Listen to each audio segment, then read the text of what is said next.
In this video, I will show you how to download and install PyCharm on Windows 10, and we will see how to set up our coding environment for Python. So let's get started. First of all, let's download and install Python in our system. For that, just open your browser and search for Python install. Click the first link and it will take you to python.org, which is the official website of Python. And here just click on the yellow button and it will start downloading Python for your operating system. Once the download finishes, just go to your download location and double click on the installer to start installing Python. Here make sure to choose add Python of whatever version to path, otherwise you won't be able to run Python. After that, just install Python. Once Python is installed, next you need a code editor for writing your Python programs. Now you have many options to go for, but I recommend PyCharm for Python because it is the official Python editor, and also PyCharm is very easy to use and a beautiful editor. Also it consists of many features. So to download PyCharm, once again open your browser and this time search for PyCharm install. This time click on the second link and it will take you to the official website of PyCharm. There just download the community version of PyCharm, which is absolutely free. Once the download finishes, just go to the download location once again and double click on the installer and proceed with the installation steps. Here you can choose the installation directory, but in my case I will leave it as default.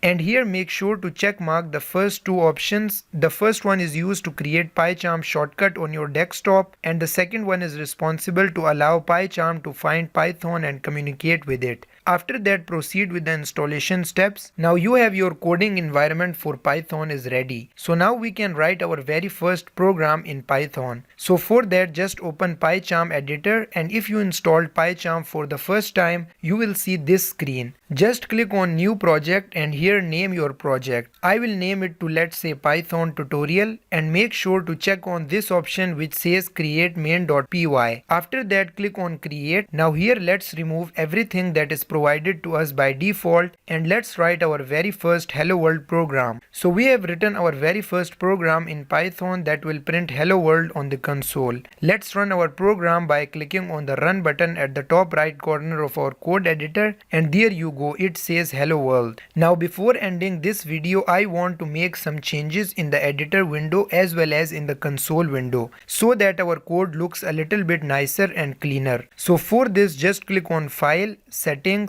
editor and font, and just increase the font size a little bit. I will set it to 25. Now for the font family, let's choose this one. So it is perfect for the editor's font size and font family. Now let's also edit the console tab as well. So for that, once again click on file, settings, editor and color scheme, and there you will find options for console font and console colors. First of all, let's change the console font, and I will also make it a little bit larger, and for the font family I will set this one, and after that let's also change the console colors. So for the output color, let's change it to dark blue, and for the other, let's make them appear dull. After that, let's click on apply button and OK. So that's it. Now it looks a little bit better and clean. So that's it for this video. We have learned how to set up the coding environment for Python. So if you enjoyed this video, then feel free to like, share and subscribe so that you never miss our future videos. At last, thanks a lot for watching, and I will see you in the next time.